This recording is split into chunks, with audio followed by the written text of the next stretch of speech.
Today we are reading Floodland by Marcus Sedgwick. Where's my boat? Safe, said Doobie calmly. In a safe place. Where? Zoe said again. It's my boat, you had no right. Yours, is it? Pay for it, did you? Or maybe someone just gave it to you. No! You found it and took it, and now I've done the same. All right, I found it, but it didn't belong to anyone. It had been forgotten, and it took a lot of work to do it up. I spent weeks sneaking around the city finding the things I needed to mend it. I found the oars on a wall of a pub. No one else would have thought of that. So if it's anyone's, it's mine. Look, Zoe, I'm not taking it from you. Like I said, I want your help, and I want that boat to get us, you and me, out of here. What? Asked Zoe. She was brought up short again. She wondered why she hadn't realized. It was obvious what he was after. I wouldn't tell that lot, he said, nodding through the door of the side chapel where they were sitting. But this place is finished. I keep telling them we'll be all right, but time's nearly up for this place. You're right there, said Zoe. How long have you been here? Me? A few months now, I suppose. Why? Zoe shrugged. I just wondered, how come I'm in charge? Because when I got here, I found a bunch of animals arguing and fighting, but they were all weak, so I sorted them out. If they didn't like it, they went for a swim. He paused. Zoe said nothing. You're the first good thing to come this way in a long time, Doobie said after a while, pushing his dark hair back into place. Zoe didn't answer for some stupid reason. She liked what Doobie had just said. It was the first time anyone had said anything nice to her in a very long time. But she told herself to be careful. You've got brains. Anyone with half a mind can see this place is living on borrowed time. This bunch of idiots have their uses, though. You wouldn't believe how many other people there are, other tribes who want this land. Pigs? Dogs? That's right. Though the dogs are no longer a problem, but there's others too. Clinging to little blips in the sea like limpets. So they want my island. And at least this lot can fight. I'll say that for them. Didn't you try and make it work on Norwich? It went well for a long time. We had food growing, rainwater collection. It was all organized for a bit. It only really started to going into pieces a little while ago.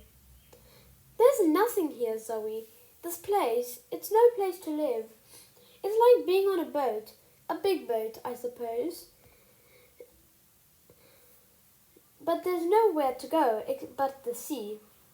No one can get off, and I don't let anyone on, except you. Zoe's heart started to race. She knew how precarious her life was here. Well, if you're going to survive on a ship, you need to have the means of survival. Food. We were talking about this yesterday, weren't we? Yes, said Zoe. She knew Doobie was horrid, had done terrible things, but she couldn't help feeling relief at having someone to talk to. If you want to eat chickens, you need 2 chickens to make more with, see? 2 pigs to make more pigs, and so on. At least 2 of everything, and probably more like 7 in case some of them die. Or you have to eat them sooner, see? And you haven't got anything here, have you? Not anymore, said Doobie. We've got some stores of food, but there's not much left. I've been rationing things out as best as I can, but that lot don't understand. They think I can keep on giving them food forever. We had some animals, but they're all gone now. We used to find seagulls' eggs, but even the birds have abandoned us now. I get some of them to fish from the shore, but Well, they don't catch much. Not enough anyways. So yes, I've been looking for a way out of here for some time. He paused, stroking his hair again. I have an engine for a boat such as yours. An outboard motor. So why didn't you didn't have a boat, did you? Exactly. And now you come along. Well, it's fate, isn't it? So we didn't like the way this was going, but you played along. So where's my boat? So Zoe, I couldn't have everyone seeing it, could I? They might start to get ideas. So I had Spat and Munchkin move it to a safe little harbour. They're fixing the motor onto it right now. But it's not big enough. What for? I mean, there wouldn't be room for you three and me unless... No, that's right, like I said. The boat is just for the two of us, see? I don't need Spat and Munchkin. Not now, they've moved the boat for me. But I do need you, because you know how to work the thing, how to steer, how to find land again.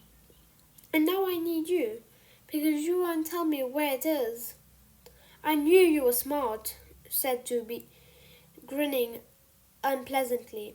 Oh, and by the way, you won't say anything to anyone about this. He stopped smiling, and Zoe felt cold. He didn't need to say what would happen if she did. She suddenly hated herself. She had caught herself liking the thought of escaping in a boat with him. She had caught herself... No, but he had reminded her just in time of his real nature. Well, she said, risking a little edge in her voice, what about everyone else? You're their leader. You can't just leave them here. Like you left Norwich, you mean?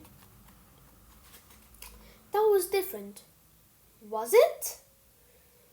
Zoe went silent.